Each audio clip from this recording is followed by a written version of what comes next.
What's up mga badida at happy Wednesday evening sa inyong lahat. Siyempre, ito na naman tayo on another episode of PEP Live Extra.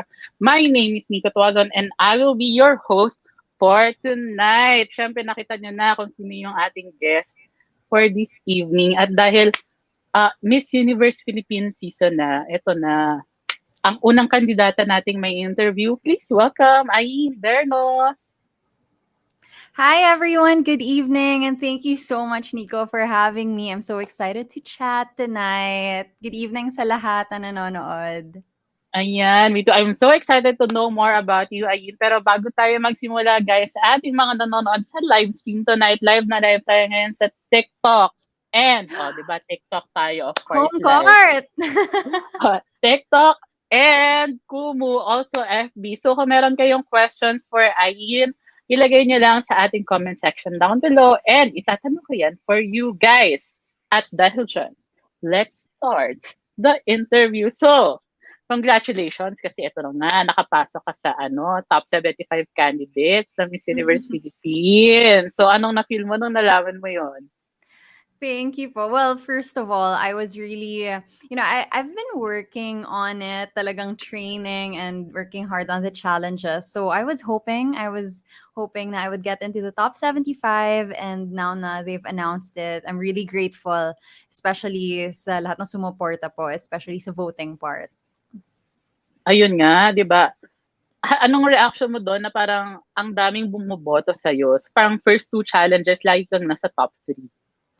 Super overwhelming, honestly. Like, whenever I think about it, minsan di ko pa rin siya mapaniwalaan because everything kind of snowballed 2021 lang eh. Even the whole Miss Universe Philippines journey, I didn't know it was possible until a couple of months ago. So I'm trying to absorb everything and enjoy the process. That being said, may pressure ba? Kasi nga, isa ka nga sa mga may ko-consider na social media darlings of this batch. I would say a little bit there is, but I don't think it's the same as the other more experienced queens and my MEP sisters. Because I feel like my being part of Miss Universe is very different considering that, it's very polarizing, my position. A lot of people know me as a TikToker. They know that I'm a public speaker. So they're rooting for me in that sense. But at the same time, I also am 5'3". So there's that part na parang a lot of people don't believe in me. So now I'm just trying to stay away from the pressure and the external expectations. I just want to do my best, honestly, and learn as much as I can while I still can. Ayun na nga. Actually, I'm also rooting for you din, no? Parang sabi ko, oh my gosh, real Pinay beauty, finally.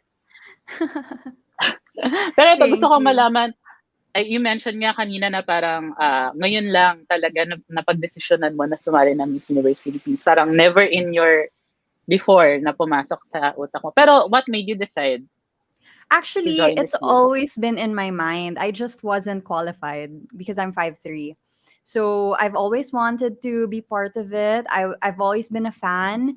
Pero when I finally saw the height requirements lifted, I thought, finally, ito na. So I decided to try. I submitted the application form and here we are. If ever ko ang first 5'3" natin na Miss Universe winner, na-imagine mo ba yun? It's hard to say. It's really hard to say, but I would be honored either way. Kung gusto nyo makipag-usap-usap lang, walang height. Ano ba ginagamit pag nag-uusap? Height? Ayan nga. Si Margie. Ayun nga yung isa mong TikTok about your height, diba? Pero ito, gusto ko malaman naman, dahil matagal ka nang fan ng beauty pageants na banggit mo, sino yung mga nilolook up mong beauty queens? Bukod sa obviously our own Miss Universe Philippines, diba? We have Catriona, of course, Pia, of course. But one of my biggest inspirations, especially going into this competition, would be Maria Thetil, who is last year's Miss Australia. She's also 5'3", and I think she really paved the way for a lot of aspiring beauty queens, and she's just super inspirational, very well spoken. So, oh my gosh, just look at her, 'di ba? Talagang goals. Oo nga. And she made a mark dun sa Miss Universe pageant this year, di Mm-hmm. ba? Yes, I believe so. Pero before, then parang si Mariah, hindi rin siya pasok sa ano nga sa mga parang mga forecast din ng ibang mga pageant vlogs because of her height. Pero nung nandun na siya sa pageant, nagpasabog siya. Ikaw ba meron ka rin bang ganung paandar sa Miss Universe Philippines? I don't know if it's paandar, but I'm thinking right now like being my most authentic self as much as possible. And I mean, I've always been outspoken. I've always been this person even before pageantry. So parang I guess just bringing the AYN that I'm proud of is already a statement on its own. Syempre, we have the photo shoots here and there, but at the end of the day, it's just making a statement too. Eto, gusto ko namang itanong about, syempre, growing up, did you, as in dream mo na talaga maging, ano, di ba, beauty queen. Pero sa interviews mo, you also talked about, parang, uh, overcoming insecurities for being morena, ganyan. Yes. Can you talk about that? Yeah, so I feel like my whole life I've been, building my confidence, really working on that. And one of the things that I had to overcome first was my insecurity with my morena skin. Because when I was younger, I was actually a swimmer. So I'm morena now, but growing up, I was even more morena. So you can imagine naman growing up in the Philippines and yung attitude natin towards skin color. So I really had to learn how to like myself. It was definitely a long and difficult process. Pero I learned how to do it, and I keep bringing that wherever I go. Kung paano ko natutunan how to be confident. Yan. Ang Ayan arte nga. niya. Yung mga glow up, di ba? Yes. Pero, since ang daming ang nagsasabi na parang you don't fit the beauty queen mold, kumbaga. Mhm. Ano yung usual reaction mo kapag sinasabing, ay, hindi siya pasok? Parang, ay, okay lang. Parang filler lang siya, filler candidate, Mhm. ganyan. May ganun ka bang reaction sa nakukuha? I haven't been looking anymore at the comments. I'm trying to stay away from them because right now I don't really have the energy or the time to worry about them. All the energy I have kailangan ko na lang ibuhos sa pagtitrain, sa pagpe-prepare. But the thing is, I've known din naman for a while that this would be the reaction I'd get because number one, I know how intense pageantry can be here in the Philippines. A lot of people care about it, and I understand why may mga ganitong opinions. But the best I can do is just show up and do my best para, whether or not I prove people wrong, I can't really speak for the results, diba? Pero I can do my best, and hopefully that's good enough. And if my best is good enough, why not?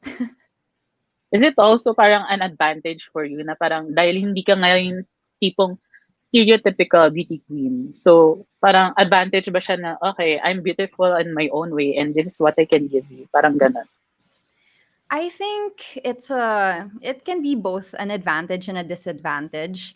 For one, it's obviously, I don't look like the typical person we would send out there, but at the same time I feel like because of the way that I grew up and how I went about my confidence journey, yung experience na yun, I don't think I can discount that. Talagang nabuo yung loob ko, nabuo yung confidence ko, and I had to learn a lot of things about myself and yung mga skill set ko rin. So, I think hindi naman nasayang yung 26 years na I was not a beauty queen. I think na if I play my cards right, maybe that could be my advantage as well. Oh, at saka you have a few more years pa if ever you want to try at hindi matuloy yung ngayon. Meron pang next year for sure. Is it? Pwede pa ba? Hindi ko actually sure because I'm Oo, 26 basta ka turning pa. 27. I'm 27 this year. So, kung So, 20, pwede ka pa. Pwede pa yan. pwede. Ilaban natin yan. Malay mo, di ba? Okay, let's talk about your preparations naman for Miss Universe Philippines. Yung first two challenges, yung headshot and intro video challenge. Can you tell us how did that paano mo nagawa yung dalawang yun? For my headshot and my intro, I actually collaborated with a good friend, Nikko, who's a photographer. And we actually met a couple of years back. Tapos nung nakita niya yung TikTok video ko na I was talking about joining, sabi niya, girl, wala ka pang headshots. Let's go shoot na. Kasi nga, up until that point, I have never done any glamorous photo shoots. Hindi ko pa siya na-experience because I'm a vlogger. I've been doing DIY stuff, pero never ko pa na-experience na nasa studio, full makeup, ganyan. Ayun. So, I'm really, really grateful that he reached out to me and we were able to work on that together. Tapos, ayun. So are we gonna expect a few more photo shoots na ilalabas in the coming days? Yes, absolutely. There are more. Tinitipid ko lang kasi limited ang supply natin. Okay, marami nga abangan ng pero okay lang 'yan, marami pang aabangan ng mga fans. Pero syempre, I'd like to know paano ka kasi usually 'di ba yung mga beauty queens or mga candidates meron silang sari-sariling mga people behind behind Mhm. them na parang tumutulong. Sino yung we'd like to know aside from Nicola siguro sino-sino pa yung mga taong tumutulong sa'yo in your journey to Miss Universe Philippines? I have a whole bunch of people, like some of them friends na I've known in the vlogging industry, some of them people I've known since childhood, ganyan. I have friends who have been helping me.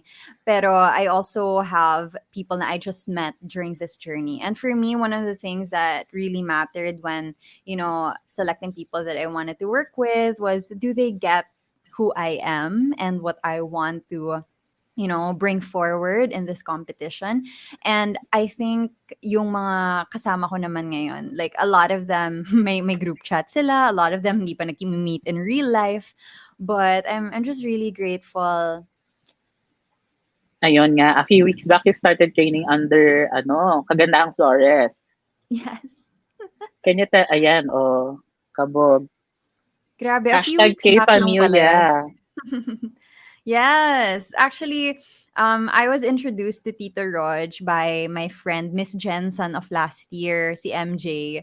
Inintroduce niya ako kasi sabi ko sa kanya, girl, hindi ko alam kung paano ako magte-train for my pasarela. I don't know what I would do. Kasi 'di ba, very, very newbie talaga.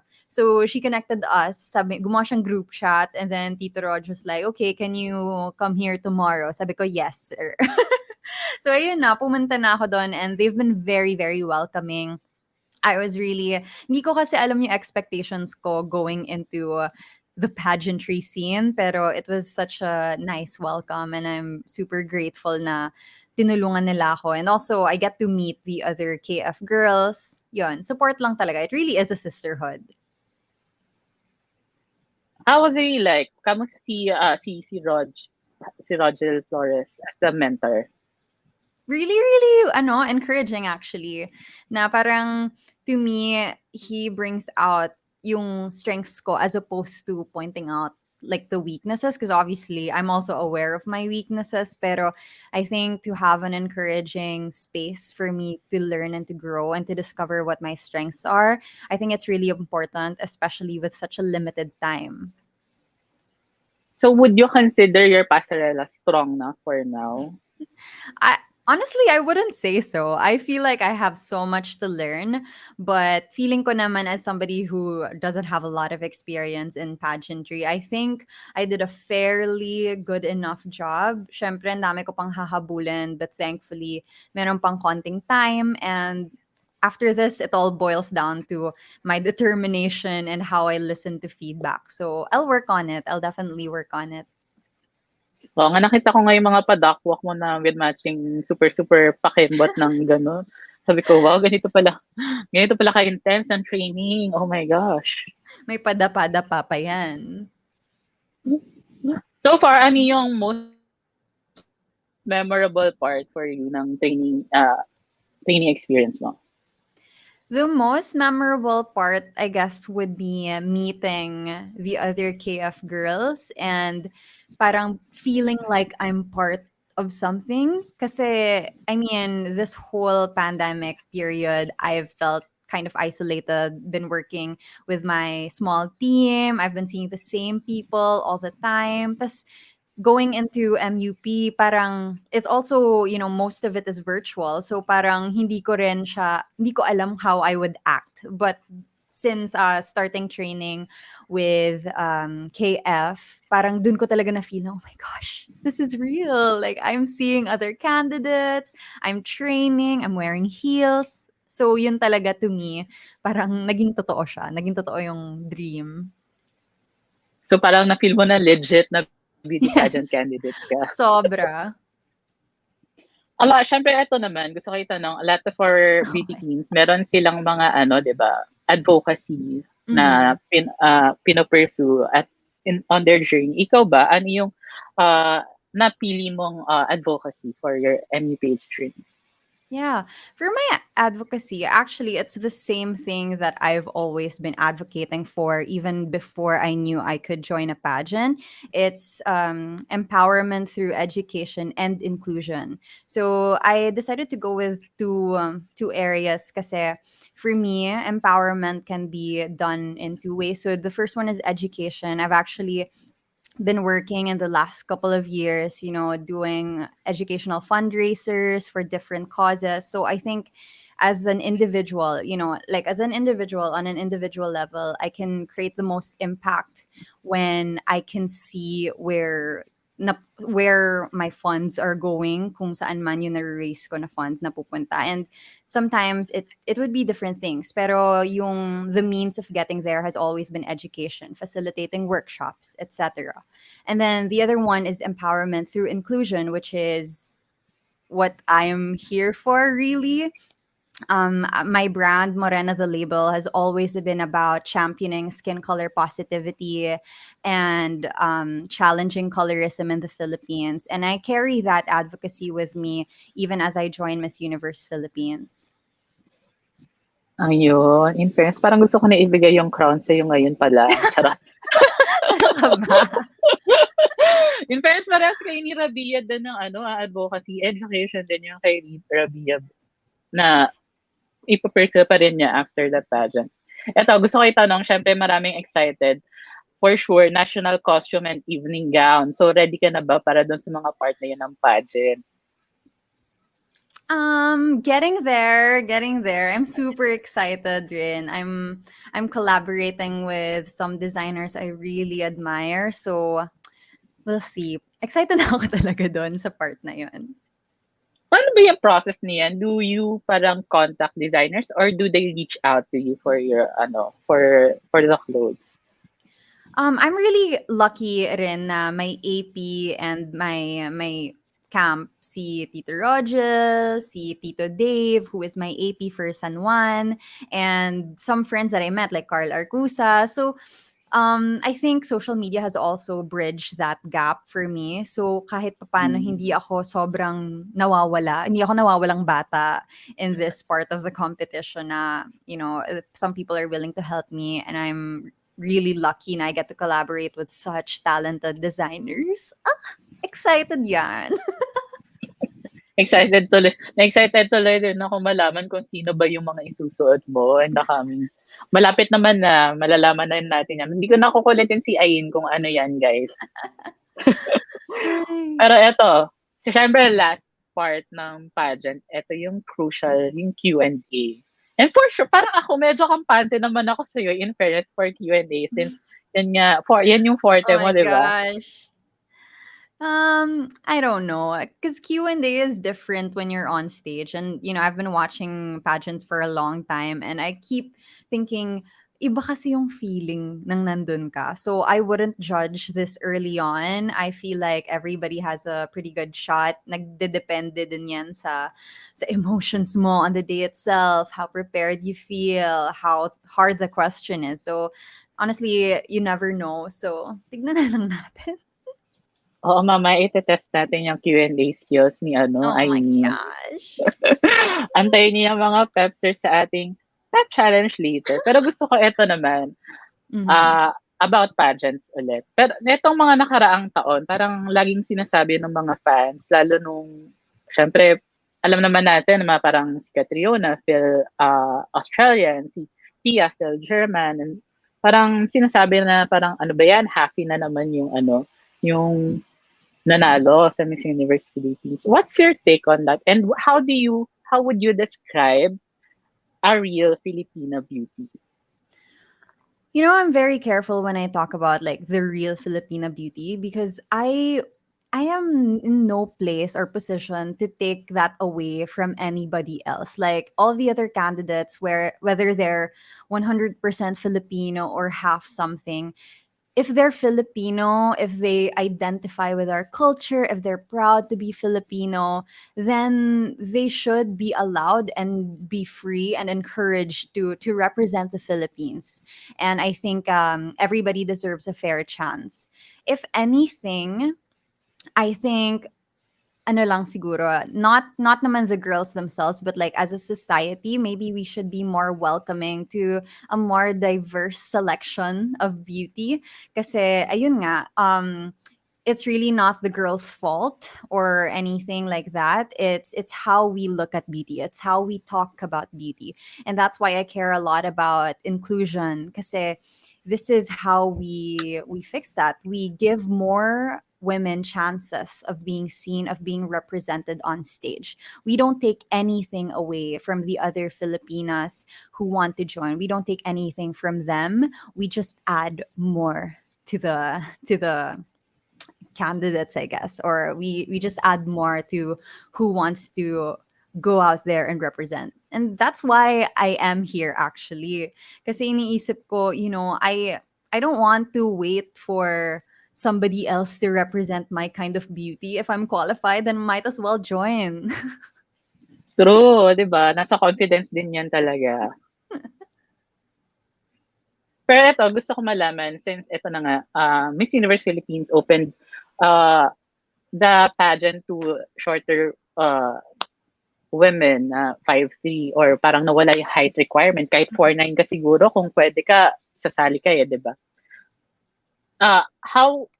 Ano masasabi mo na parang more and more pageants are parang tinatanggal nila yung mga ganang klaseng beauty standards, and they're very inclusive then with I would pageants. say it's a really good thing because at the end of the day, I feel like a pageant is successful if it creates impact, not only within the pageantry scene, but beyond it. And as somebody who grew up watching pageants, I just know the influence it would have on little kids if they could see themselves up there on the stage. And with beauty pageants moving in that direction, we have a more inclusive roster of women who are getting to represent their countries, representing their cities, their provinces. I think it's really good progress. We're not just fixing mere requirements; we're fixing beauty standards. And if more people are empowered and happy and feeling phenomenal, then how can that be a bad thing? I think it's a great thing. Since you mentioned inclusivity, gusto ko malaman, syempre, maraming bashers din itong issue na ito Mm. sa pageant scene. Nung kapag nababanggit na may trans women na sumasali sa like for example Miss Universe lalo. And syempre nitong nakaraan may chance din na may makalaban ka if ever you go to Miss Universe scene, Cataluna Enriquez na kasali naman for Miss USA. So what's your take on people na parang negative pa rin yung tingin nila sa ganito? First of all, can I just say she's beautiful? Oh my gosh, just look at her. I mean, she's a queen. I think it doesn't take away anything from pageantry, if we are more inclusive, especially to our trans sisters. I think we are adding to the value and the essence of pageantry and Miss Universe Philippines by becoming more inclusive. Just imagine, how many more women will be uplifted because we have representation, not just for women of all colors, heights, and shapes, but at the same time, trans women. I think it's it's a step forward in the right direction. And oo nga, kasi ano din, di ba, parang yan din yung point ni Miss Universe Philippines National Director Shamsi Supsup nung sinabi niyang open din ng Miss Universe Philippines basta merong right ano ba to, documents to prove. Pero ayun nga, medyo long way pa yan for us here in the Philippines. Pero sana hopefully maging open-minded din ng mga tao. At dahil dyan, simulan na nga natin ang ating first PEP Challenge. Oh my gosh. So, ang PEP Challenge na ito ay tinatawag kong social media raid.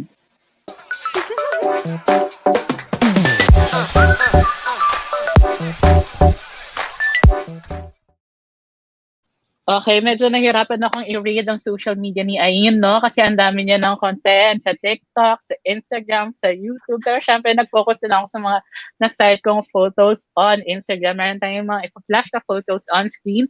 Tapos, i-chika sa atin ni AYN kung ano ba ang storya ng picture na iyon. Let's start. First photo.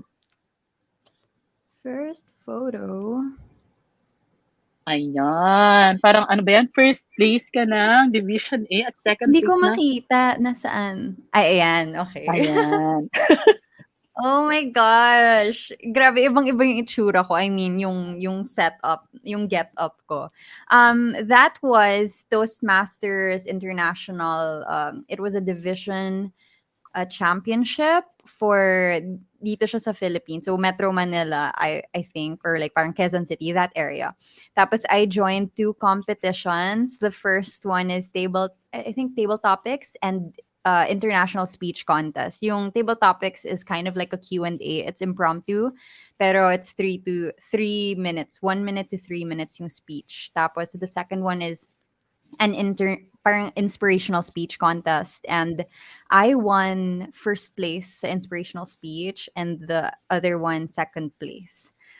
Ayun, yun yung public speaking life ko naman. Life mo. Gusto ko malaman paano ka napunta dyan sa public speaking life? Kasi medyo nag-Google search ako sa'yo, tapos nakita ko sa Candy Magazine na interior design ng college course mo nung una. Yeah, sobrang layo actually. Kasi when I was younger, and I'm sure a lot of your viewers can relate to this, 'di ba? Na pagkabata ka, gulong-gulo ka sa gusto mo gawin sa buhay mo. So, at first, I did interior design for 1 year. Tapos, I actually joined the pageant there. Tapos, dun ko na-realize na na-enjoy ko pala yung na-enjoy ko pala yung Q&A, yung talking, yung speaking part. So, after nun, I shifted to English language studies. Tapos when I shifted, I started doing hosting. I did another pageant during my last year. Tapos, I just realized na I really loved speaking in front of people, especially yung mga talks, mga workshops. So when I got the chance to join Toastmasters, which is a public speaking organization, I realized that I can learn more. I can professionalize how I speak. So I decided to just join the closest club to my house. Tapos yun na, the rest is history. What made you parang decide to shift courses? Well, for one, hindi ako talented sa interior design. And I think I just took it as a sign na parang, okay, I'm not really doing well. I don't feel na this is taking me to where I want to go. And so I decided na, okay, what's my best bet na after nun? Maybe I could go to communication. I really wanted to go to actually CA, communication arts, pero wala nang slots. And then English was the only available option at that time. So sabi ko, okay, let's just go. You know, I was such a young college student na parang ako, sige na nga, go na, try ko na. But when I got there naman, I made the most out of it. And sabi ko, andito na ako, I'll do my best to graduate at least with the most learnings I can muster. So, ayun. Naalala ko medyo bago pa yung program ng English nun sa AB, di ba? Tama ba ako? Yes, we were the first batch actually. Oh my gosh. Kayo pala yung pioneer batch ng English sa Yes. USTAB. Hello, shoutout sa mga Osted dyan. Sorry dun sa nag-comment. Hello dun sa nag-comment kanina na Nikko, ano yun, nakita niya ng bonggang-bongga Yung noo mo. yung noo ko. Kasi naman hindi ko makita yung nakasulat doon sa photo, so binabasa ko. Anyway, so next photo tayo. Oh my gosh, that's so funny. Ah, Okay. So may so, cheerleader background si ano. Hmm. yes. So that photo was actually in my second year nung time na yun. Because I was a cheerleader in high school. Tapos nung college ako, I was in Salingawi for one semester and one summer. So yung mga friends ko, that was actually my second year. Pero Salingawi pa rin sila. So during I think ito yung nagre-recruit yung orgs. Tapos sabi ko, guys, ibato nyo ako. So, ayun, binato nila ako wearing my AB uniform. As a pabibo kid. Yung fair. Yes. Anong tawag doon? Something. Nakalimutan ko yung org Something fair like that. yan eh. Yes, that Tapos merong one. may mga booth sa Quadri Park dyan. Tapos Yes. nagre-recruit. Yun. Oh my God. In fairness, game din ka na binato ng mga mga teammates mo.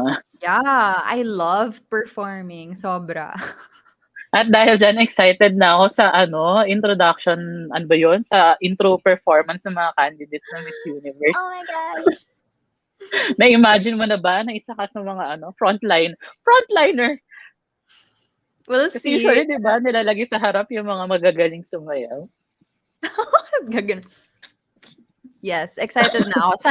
Sana my cheerleading background serves me well. I will try. O, bigla kang pina-tumbling doon, di ba? Why not? Charot. Okay, third photo. Ooh. Yan. So this T-shirt is actually from Morena the Label, which is the brand that I am running. Itong T-shirt na to, I printed it myself, and this is again like most things na I've done. This is also from my own experience. Na I wanted to, feel empowered myself, and kaya gumawa ako ng T-shirt na yan. Sabi ko, you know what? I set my own beauty standards. I am beautiful to me, and that's all that matters. Yun yung Paano, statement nag, t-shirt na yan. paano nag-start yung label? Can you tell us more about that? In 2018, actually, I've been printing shirts kasi ever since I could remember. As in, bata pa ako, 15, 16, I was already selling band t-shirts in high school. So, I would go to Divisoria, papaprint ng t-shirt, bebenta ko. So, when I was I was working in digital marketing, tas I needed a side hustle. I wanted to create like a small business for me. So for me, the easiest, most convenient way was to print t-shirts, which is something that I've always done. And I wanted to create something that I can personally, proudly wear, and others can also proudly wear. So I created Morena t-shirts. So meron ako mga t-shirts na Morena, I like my tan tita for family reunions kapag gusto mong i-explain na you like your tan. Yun. So for me, it was all about that. I didn't want to make merch na AYN BERNOS nakalagay, honestly. Like, parang sino magsusuot nun? So, I wanted to make merch for the community. Oh, at pasok pa sa advocacy mo, no? Yes. Pero gusto ko malaman, syempre sa business side, ano Mm. yung, nitong pandemic, ano yung mga natutunan mong from your experience, from the challenges na na-experience mo? Grabe, sobrang at the beginning of the pandemic, it was really difficult because I was running my printing business from my house, which is, not very safe. So we had to shut down for a couple of months. And during that time now we were closed, I really had to figure out ways to make it sustainable. I needed to find ways to sell more merch pagka nagbukas na yung mundo. So to me, what I learned was you can't stop learning if you are running a business kasi you will always have to adapt. Imagine that having the pandemic, sobrang unexpected. I thought everything was going well and then all of a sudden closed. Bawal ka magbenta. So, ayun, I had to keep up with what was going on, find solutions, solve problems along the way kasi especially if you have people who are depending on you, employees na pinapasweldo, you can't just decide na, oh, give up na or tapos na or we'll move on to the next thing. That's not how it works. And to me, what I really learned, I think the best during the pandemic was how to solve problems and address them accordingly. For those na parang gusto rin mag-start ng ganyang business, ano yung maipapayo mo sa kanila? I would say utilize the internet kasi everything that I learned because of YouTube. I learned because of yung mga free courses online. Ang dami ko kasing hindi naman natutunan sa school. So if you want to learn how to do something, Google it. Learn everything you can nang wala ka munang nilalabas na pera, ganyan. Kasi ang daming resources na libre. So utilize that if you have access to the internet para manood nitong interview na to, then you also have access to the thousands, millions of free tutorials. So go find those and start what you want to start with a minimum amount of money, minimum amount of effort kasi it is possible. Ayan, ang ganda naman nun. In fairness, mag-start na nga ako ng Nikko the Label. Charot. Yeah, why not? Okay, next photo. Oh my gosh! Oh my gosh. Ito ay sa That's in Rome, Italy. So, I went to Rome 2019, I think, right before ako umuwi from Spain because I lived in Spain. So, nag-attend ako ng wedding ng friends ko sa Italy and I was like living my life. That was so fun. So, mahilig ka rin mag-travel. Yes, yun talaga yung ginagawa ko before, this whole thing happened. I was at first trying to be a travel vlogger, but, it's number one, very expensive. So, hindi ko rin siya natuloy-tuloy. Pero, yeah, I really love travel. I hope I can continue to travel after this. Those are in Spain naman. Those photos are in Spain. Mm-hmm. And na-mention mo nga na tumira ka sa Spain, diba? So, kamusta yung experience mo doon? Yeah. So I moved to Spain in 2018 to be an English teacher. So I taught at a Spanish public high school. So super enjoy rin siya kasi it was a part-time job. So parang we worked 16 hours a week, 4 days a week lang. So the rest of the time, I would either be exploring, traveling, pero at the same time, syempre, may trabaho ako. So I was really grateful for that. I was there for 10 months, 1 school year basically. Tapos nakaka-humble yung experience na, living on your own, paying your rent, tapos wala ka masyadong support kasi ang layo-layo ng friends and family mo. So, to me, that was the year na I learned to be so independent, na tutunan ko yung mga priorities ko and what I wanted to do with my life. That was kind of like my quarter life crisis year. Ayun. So, sobrang ano pala niya. Alam mo, may naalala ko lang, ikaw pala ang real life Teddy Salazar dahil dyan. I am. Ma, I'm sorry, ma. Si Teddy, eto pala ang real life Teddy natin. Nagtrabaho sa Spain. Okay, next photo. Ooh. Okay. My other passion is wall climbing. I love climbing so much. So it's something that I've always wanted to get into, as in whenever I would see mga movies na meron nag-wall climb, sabi ko, paano ba maging ganyan? So finally, when I moved back rin during my quarter life crisis year, sabi ko, I want to get into this. Ayoko na maghintay ng friends to join me. So I just got into it. I joined the climbing gym and the rest is history. I love it so much. Ayan, so active life, as in, may active talaga yung lifestyle mo? Yeah, I would say pretty adventurous siguro. Yeah, as long as kaya ko gawin, go. O nga, nakikita ko ngayon, medyo nag-stalk ako ng Instagram feed ni nakikita ko nag-hike pa siya, guys. Yeah, sobra kasing enjoy. As in, nakakamiss nga eh. Now that we're talking about it, I miss it so much. Ayan. Pero gusto ko naman malaman your preparation. Siyempre, pasok din yan sa, 'di ba, workout. Syempre. Mm-hmm. Pasok din yan sa preparations mo for Miss Universe. Kamusta yung workout mo? Alam mo, I feel like the stars really aligned. Kasi I started my fitness journey about a year ago, almost exactly a year ago. Kasi when I turned 26, sabi ko, ayokong tumanda na hindi ko na magawa yung mga gusto ko, like wall climbing, like hiking. So I really wanted to be healthy and strong. So I started working with an online fitness coach, si Coach Sandro, na talagang he educated me about how to lift weights, number one, like lifting weights. I didn't know how to do that before. Kahit na cheerleader ako, hindi ko alam talaga yun. And then calories, like I had to learn macros, 'di ba? Akala ko mga gym bro lang yung gumagawa nun, but it's a very sustainable way to get fit, and I've been doing it for a year.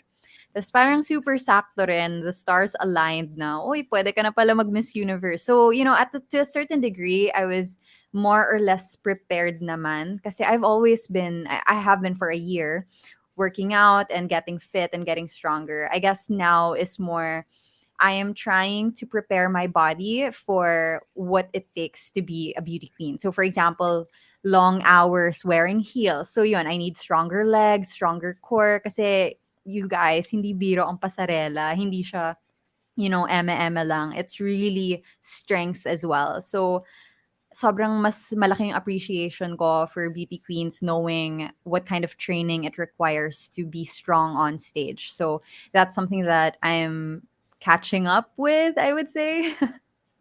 Is your training or is your workout more intense now compared to before? Since yun nga, meron kang pinaghahanda na pageant. Actually, I would say it's not more intense. It's just different. Kasi before, I would really lift heavy weights. Kasi nga, I was trying to bulk up. I was, wall climbing a lot. Kasi ngayon sarado yung gym. So, I would pull myself up. So, iba siya. Kasi before, I was more training parang athlete. Wow, parang athlete. Ah, But now, it's more of an aesthetic kind of thing. Kasi syempre, we have the swimsuit competition. Ayan, pinapalabas natin ang abs natin. So, it's not more intense, it's just different. so speaking of swimsuit, ito na nga. Gusto kong banggitin ang iyong sobrang hot na swimsuit photo, Oh my swimsuit gosh. portrait na nilabas yung top 75. So, kamusta yun? Ayan, Kinabahan ako kabog. diyan at first. Kinabahan ako kasi siyempre, I still look different. I'm 5'3", so I'm shorter, in many ways. I look different. Pero at the same time, I'm really happy na they appreciated the effort it took for me to get abs, number one, but also number two, I think strong and fit and healthy looks different on different people, and I'm really happy na people saw that, na even though I'm more of an athletic body, na appreciate pa rin, maganda pa rin yung feedback na people liked it. And yun lang naman talaga at the end of the day. I just want to be strong and healthy, and I want to show that that can be beautiful too. Ayun, ang ganda naman ng speech na yun. Oh my gosh, parang in fairness, habang tumatagal, mas naiintindihan natin na sobrang strong contender talaga din for the crown tong si AYN. Siguro, ito, last photo natin. Ay, Oh, sige. oh my gosh. Hello. Gusto ko yung mukha ko dyan, ha. This is the podcast that I co-host with Madam Riza Lana Sebastian, who is a crazy serial entrepreneur, very, very talented, very, very smart. And we record once a week. It's called Camp Confidence Radio, and we talk about self-love, success, entrepreneurship. So, dun sa duo namin, I'm more of the content creator. Siya naman yung entrepreneur. So, parang every week we talk about different topics related to confidence. Tapos, we speak from our different journeys. Yun nga. So, to me, I always speak from the lens of, learning how to be confident. Siya naman, she speaks from the lens of having to build several businesses. So, we have a really, really thriving community of like-minded people. So it's one of the highlights of my 2020 and 2021 na yun nabuo to during the pandemic. Oh, ayan. Eto gusto ko itanong, siyempre nitong pandemic, ang dami ring parang ah, medyo dahil nga naging laid back ang mga buhay-buhay na ano lang tayo sa sa bahay, medyo naburo tayo sa bahay, parang medyo nawala yung confidence nila sa sarili nila. Ano yung magiging parang tip or payo mo or advice for these girls or Well, people first, in general? yeah, I think number one is to not be too hard on themselves because we're in the middle of a global pandemic. It's still ongoing. It's affected our economy. It's affected our jobs. It's affected our relationships. So if you're not doing well, don't feel like napapag-iwanan ka or don't feel like this is your fault. I feel like the way we can move forward in a situation like this is to accept na this is how things are right now and to focus on what we can do after. So for me, a question that I always ask myself is, what can I do to make this better? Para maybe if you ask yourself that question enough times, hopefully you'll find an answer that works for you and your situation. Because honestly, I can't give a tip that will work for everybody. But what I can say is that each and every one of us is empowered with a choice. And if you finally, worked around your situation, na accept mo na, and you can now look at what the next steps are, then definitely things can be better and will be better for you. So it definitely does get better, guys.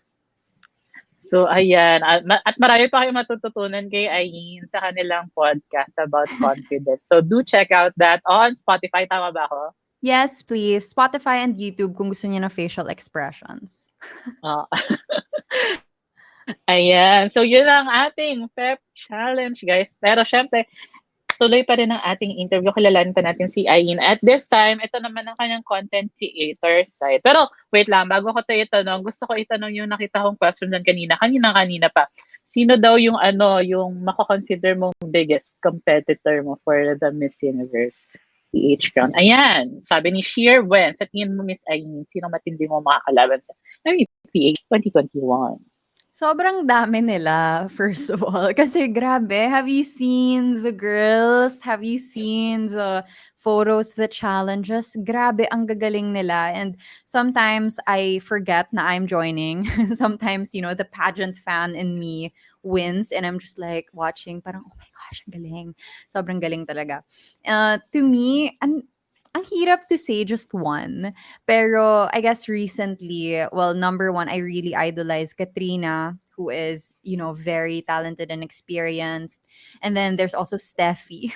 Have you seen her runway challenge? Oh Amazing. my gosh. Grabe talaga. As in, when I saw that, napaka-comment ako sa YouTube talaga kasi ang galing-galing talaga.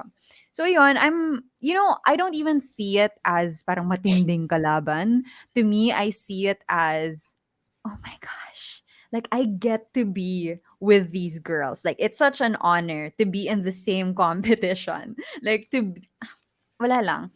To me, it's really coming from a lot of admiration because I've spent many years watching the likes of them, and now I get to see it up close and doing the same things as them as well. So to me, it's an honor. At dahil diyan gusto kong banggitin yung yung pasarela video mo naman na hindi ko Oh my nabanggit gosh. kanina. Ang dami ngang nagko-comment na parang, oh, that's how you cross The pedestrian the lane. pedestrian lane. Ayun, yung for my runway challenge, we actually did it in Green Hills because San Juan.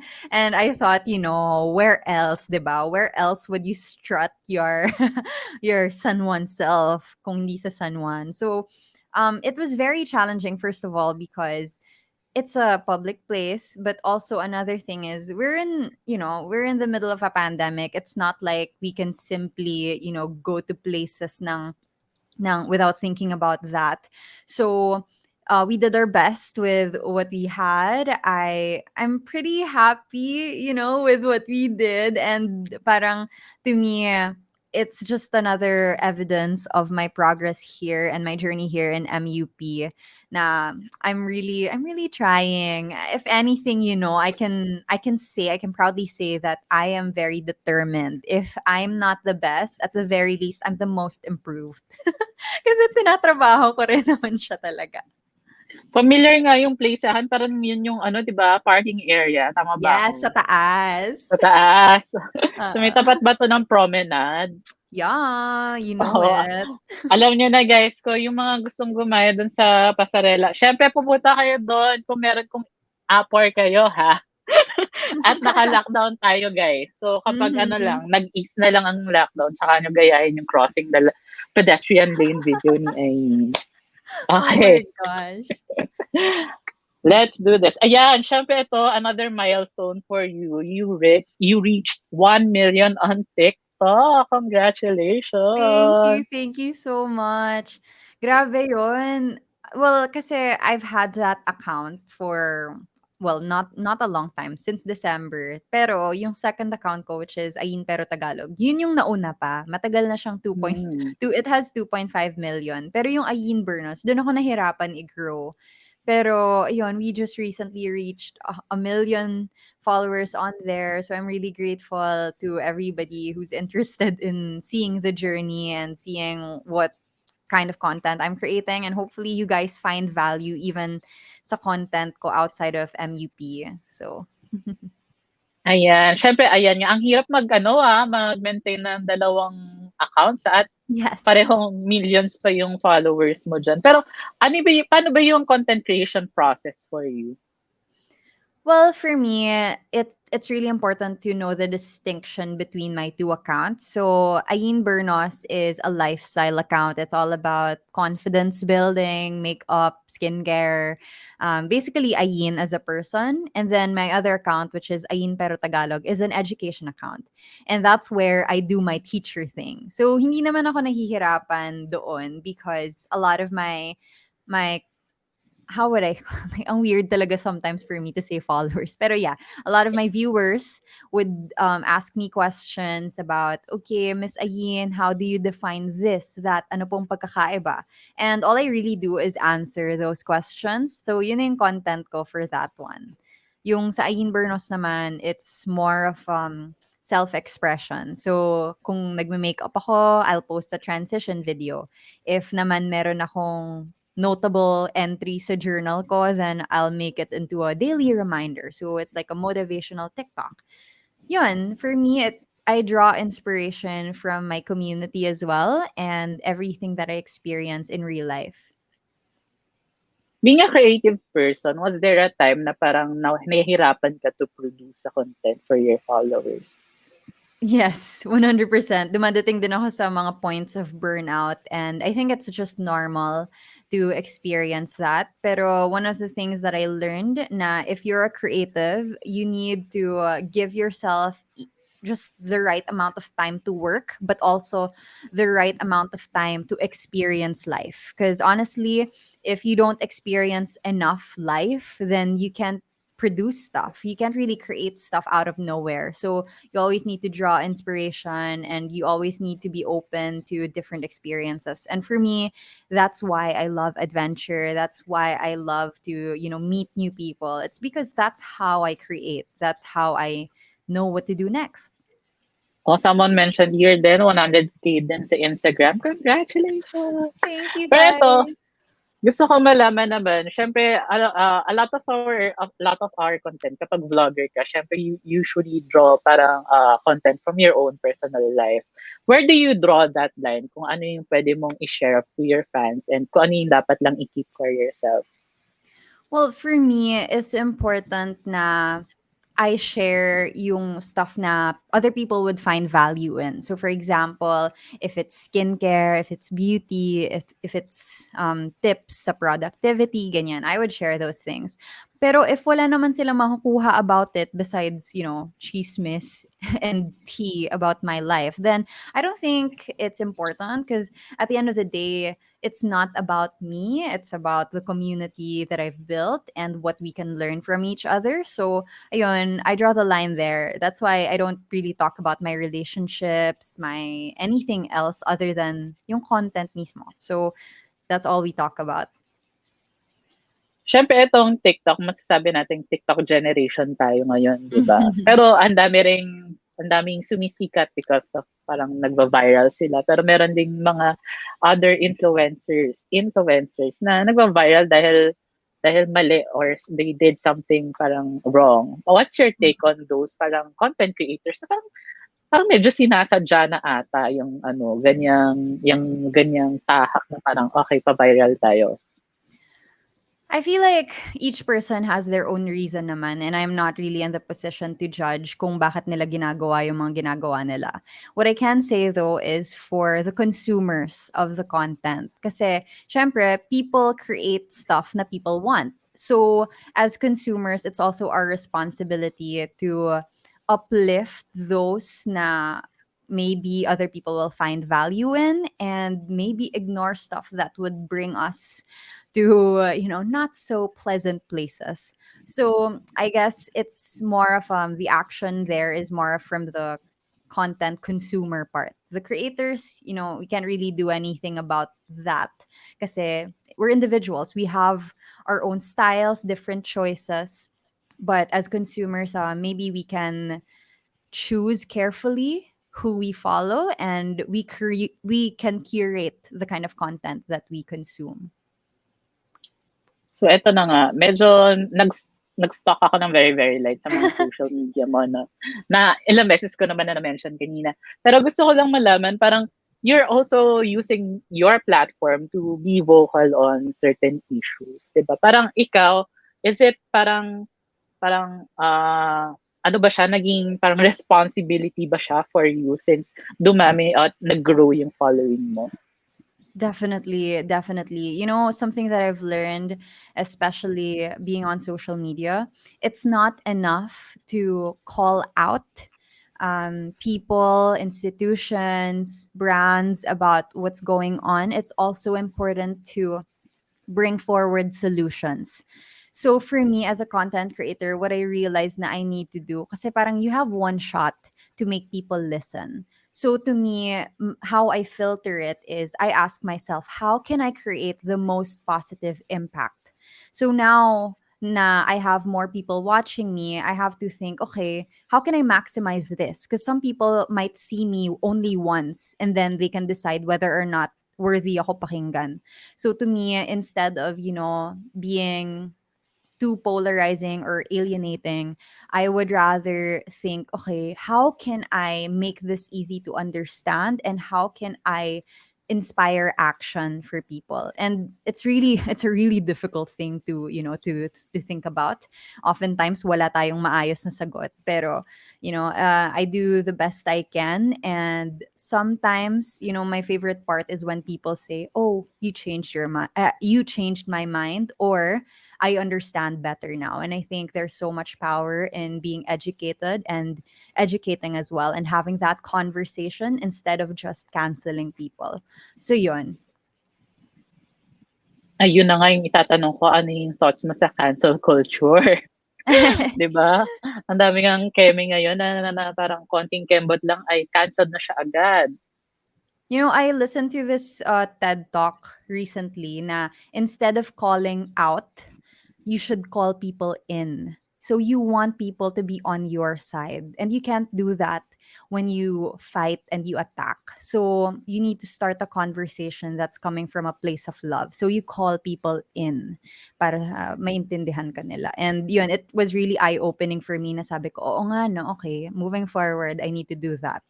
Call people in.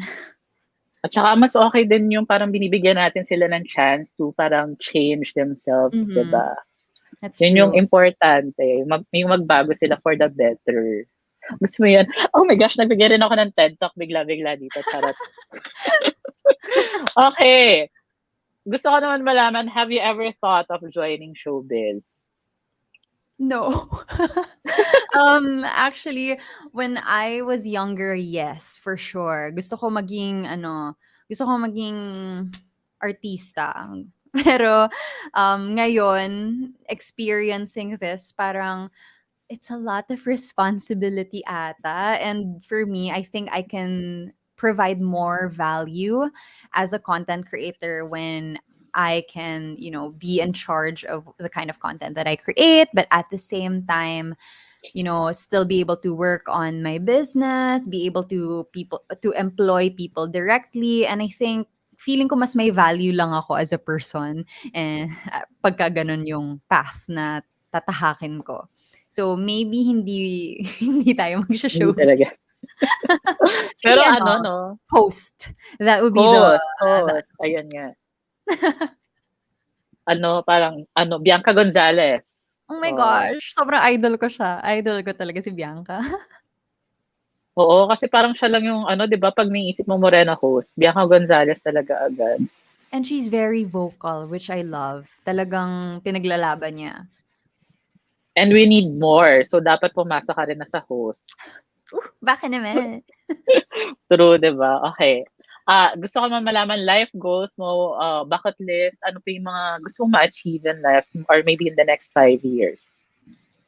I want to publish a novel because I want to be a published author. That's one of the things that I want to achieve soon. Hopefully, book deal, baka naman. Other stuff, I want to expand the business. Hopefully employ more people. Yun na may mga career goals ko for now. Oh my gosh, why not? Hello, Summit Books. Eto si Hello! Aileen, gusto magsulat. I have a pitch for you Diba? guys, Char. Oh, alam niyo na, grabe, Summit Books ako na nag-open ng doors for you with Aileen. Let's Push go! nyo na yan. Okay, dahil dyan, eto na, next part na ng ating PEP Challenge. Oof. Oh my gosh, kinakabahan ako. Naku, maning-manito sa'yo. Q&A challenge lang naman to. Ayun na nga, medyo nahuli yung PEP challenge natin na title card. Sabi ko na nga na Q&A challenge, ang ating challenge for Aileen. Game. Okay, atong mga questions natin ay mga tinanong sa ating previous Miss Universe Philippines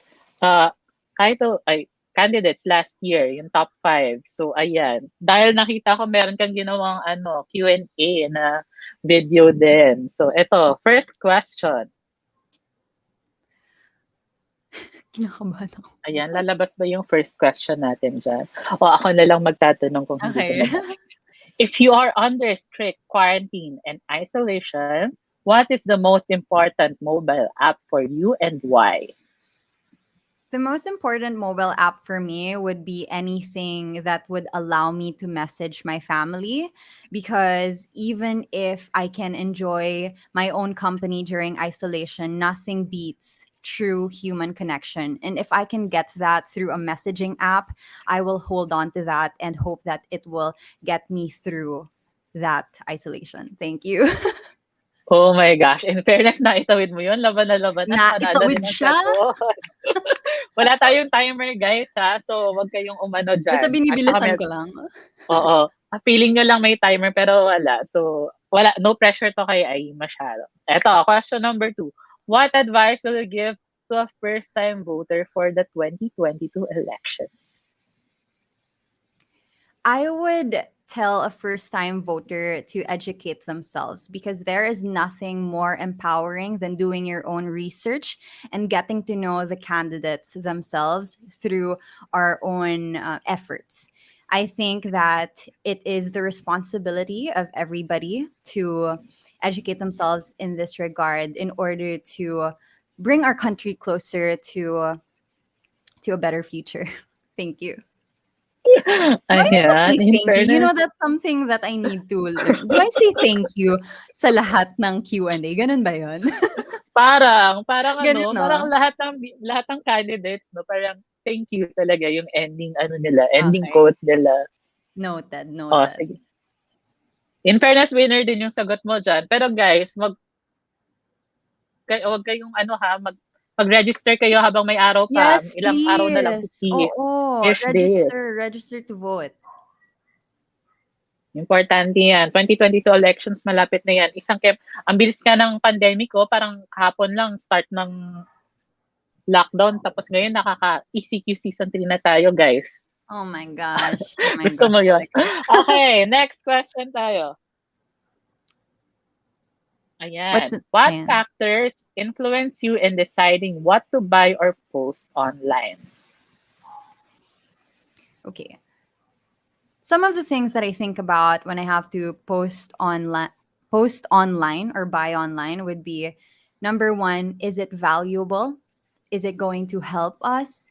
Number two, is it necessary? Is it something that I really need to add to my life? And number three, is this the best thing that I can do with the resources that I have?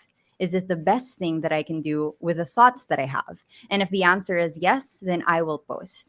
We have to remember that when we do anything online, we have to be just as responsible as we are in real life. Thank you. O, di ba? Parang bonggang sagot lang na think before you click yan ni Pia Words back. Yeah. Okay. Question number 4. To a child who has never seen a pageant, how would you describe a beauty queen? A beauty queen is somebody who stands on stage with a lot of conviction, somebody who knows who she is, somebody who can confidently walk, take on challenges, and most importantly, answer questions and tell stories that will provide and create impact in the real world. That is a beauty queen. Thank you. Oh my gosh. Ito na po. Ipasa ko na po yung korod. Ito na. Oh my Ang gosh. ganda. Winning answer. In fairness, you're nailing each and every question na binabato, ha? Grabe, last rehearsal na. pala to. Rehearsal to for the big night. Ito, last na. This pandemic has made clear our priorities, essential and non-essential. Where do pageants stand in this time of crisis? I believe that pageants in this time of crisis represents a very important part of our humanity, and that is hope. Because we can still, we can still bring forward pageants like this. I feel like it reminds us of what we are capable beyond just surviving. It allows us to remember that we can also continue to thrive. Thank you. Oh my gosh! Oh my gosh! Na-lurks ako doon, napaisip talaga ako. At ang bilis talaga. As in a snap, meron kang nasagot, ha? Ayan, ang dami nga natutuwa. You're our beauty queen, sabi ni Cassandra Ay Santiago. Panalo na to, sabi ni Sherlyn Sabas. Ang bilis naman ng mga comments, hindi ko mabasa. Pero ayun na nga, sobrang supportive nila sa iyo, Ayin. At Thank unfortunately, guys, kailangan umuwi ni Ayin sa kanila at dito na Truly, oo nga pala. nagtatapos ang ating interview. That's all the time we have. Pero syempre, hindi naman natin papakawalan tong si Ayin nang wala siyang message sa kanyang mga fans. And also, kung meron ka gustong i-promote, this is the best. This is the time. Yeah. Well, first of all, Nico, thank you so much sa munting pa-rehearsal natin. Kinabahan ako, but naitawid natin. And thank you to everyone as well who joined us tonight and watched. Salamat sa comments nyo na napaka-kind. Nakakatulong talaga siya, guys. Salamat talaga.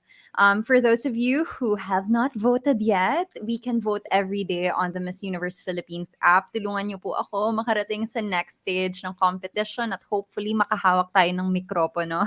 So all you need to do is download the Miss Universe Philippines app, look for Rosane Marie Bernos, and click the star to vote. And gawin niyo po araw-araw hanggat kaya. Thank you so much po sa lahat ng tulong and suporta. Download the Miss Universe app, guys. 1 vote per account per day yan. So, support nyo na ang ating mga candidate, especially itong si Ayin. Pero, shout out din sa ating mga 100-something viewers sa ating Facebook Live. Oh my Ayan, gosh! 170 kanina. Tapos dun sa mga nasa Kumu and TikTok, shoutout din sa inyo guys. Sa mga hindi natin masyado natanong yung questions kasi konti lang yung time natin talaga. Pero eto na nga, for the late, ako naman may pa-promote din ako for the latest showbiz updates. Syempre, punta lang kayo sa pep.ph. Diyan na kayo pumunta guys. And syempre, meron kaming Facebook, Twitter, Instagram, and TikTok. Pep Alert sa mga hanapin nyo. Subscribe then to our YouTube channel, Pep Media Box. Join us then on our Viber, Kumu and Calamansi app, pep.ph. Yung social media din ni Ayin ay ipopromote natin now. Sige, Ayin, please invite. Yes, guys, if you want content about confidence and self-love, mga ganyan-ganyan, kung gusto nyo mag-aral ng English with me and public speaking, you can find me on Instagram. That's at AYN BERNOS. So you can also support our business, Morena the Label, and Cam Confidence Radio, the podcast. For on TikTok, I'm AYN BERNOS and AYN Pero Tagalog for my English lessons. And finally, for my other updates, we have Facebook, official AYN BERNOS, and YouTube, AYN BERNOS. Thank you guys. Oh my Oh, gosh. ayan. Oh, wala siya. Parang hindi ko narinig yung Laika. Usually may Laika. Walang like eh. Or magkumo ka na rin, ma'am. I know, gusto ko talaga para live stream na tayo. True. Ayan, meron tayo dito. Ray Angola supporting from Germany. Oo, umabot ka ng Lolo Germany, ko ma'am. yan. Lolo ko yan. Kapatid ng lola ko. Hi, Hello Tito po. Ray. Hi, Lolo Ray. Thank you po for watching sa mga family members naman ni Aina. Nahiya naman ako. Oh O my si God. Rachel Rach supporting from Oh, thank you, Norway. Rachel. Thanks, guys. Salamat. Ayan. Siyempre ako naman, magpo-promote din ako, no? Meron din akong social media accounts. Kung gusto niyo lang namang i-follow, Oo, Twitter and hanapin Instagram, kita. at Mr. Nikko Tuazon. Oh my gosh. Thank you so much, Ayan. And ayan, this has been Pep Live Extra. Happy Wednesday evening ulit sa inyong lahat. My name is Nikko. Bye! Bye, guys.